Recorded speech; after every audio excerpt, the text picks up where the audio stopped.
Sangata and I'll be teaching the paper of lifespan psychology. In this lecture, I'll be giving you a basic overview of what this paper entails. What are the different topics that we will be studying in lifespan psychology? And lastly, I'll also be covering the importance of studying lifespan psychology. This paper is divided into 4 blocks. In block 1, we will be looking at the developmental changes that occur during the prenatal, infancy, and early childhood years. In block 2, we will be delving deep into the early school years and looking at the changes that occur during that phase. In block 3, we will be studying the development during adolescence. And in block 4, we will be studying the development and changes occurring during adulthood and aging. In block 1, under unit 1, we will be looking at the concept of development, the basic distinction between development and growth. What is lifespan psychology? What are the different perspectives in lifespan psychology? What are the different ways in which we can study it and the different dimensions that we look at? So this unit will be a basic introductory unit. It is unit 2 onwards that we will start focusing on the prenatal development, looking at the dimensions and the changes that occur during that phase. In Unit 3, we'll be focusing on the development till changes that happens during infancy. And in Unit 4, we'll be focusing on the developmental changes that happen during early childhood years, focusing on the physical, psychosocial, cognitive, and linguistic domains. Moving on, we move to block number 2, wherein under Unit 1, we'll be studying the physical development changes that happens in the early school years. Then we move on to Unit 2, where we will study the cognitive, social, emotional, and moral developmental changes that occurs during that phase. Remember, over here, we will also be looking at certain theories given by psychologists so as to get a deeper understanding of the changes that occur across these domains.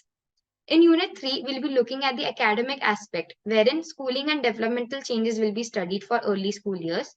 And in Unit 4, having understood the academic skills and academic requirements of the child for that period, we now look at the problems and the required remedial measures that we can take for the child under Unit 4. In Block 3, we will be looking at the physical changes that happens during adolescence, focusing on the sexual characteristics, gender identity, etc. In Unit 2, we'll be focusing on the cognitive changes. In Unit 3, we'll be focusing on the concept of self-esteem, peer pressure, etc. And in Unit 4, we'll be looking at the challenges and issues that are faced by the adolescent during that phase. In the last block, that is block number 4, under Unit 1, we'll be looking at the physical changes that happen during early adulthood, middle age, and old age. In Unit 2, we'll be focusing on the cognitive changes for the same. In Unit 3, we'll be focusing on the psychosocial changes. And in Unit 4, we'll be looking at the challenges and issues faced by that population during that phase of life. The objectives of the paper are given in the syllabus as well. Over here, we are basically going to be studying what is human development, what is the distinction between growth and development, what are the different areas in which development occurs, what are the different perspectives that have been given by psychologists and researchers, and lastly, what are the different obstacles that we face while studying lifespan. Lastly, we look at the importance of studying lifespan psychology. Understanding lifespan psychology, as the name suggests, is very important because it tells you about how an individual is supposed to develop or how he develops from the time of conception to the time of death. In counseling psychology, where we are giving one-on-one counseling to the client, it is important for us to understand at what stage the client is at and what are the problems that the client is facing at that stage. Thus, only on the basis of that will we understand what protocol or what intervention plan we have to use with the client. In clinical psychology, we focus more on diagnosis and disorders.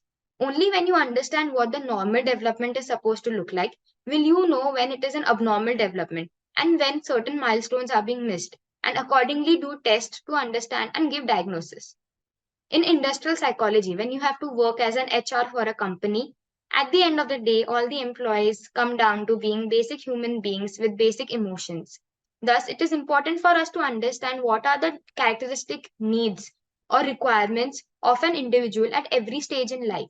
Only then will we be able to relate to the employees well, understand the needs of the employees, and accordingly provide them with a suitable work environment.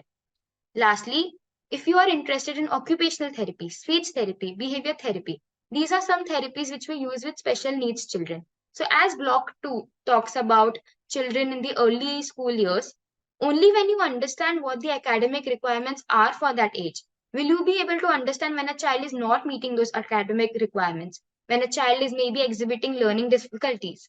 Only then can you plan an intervention around it and use the following therapies with kids who have special needs. Thank you.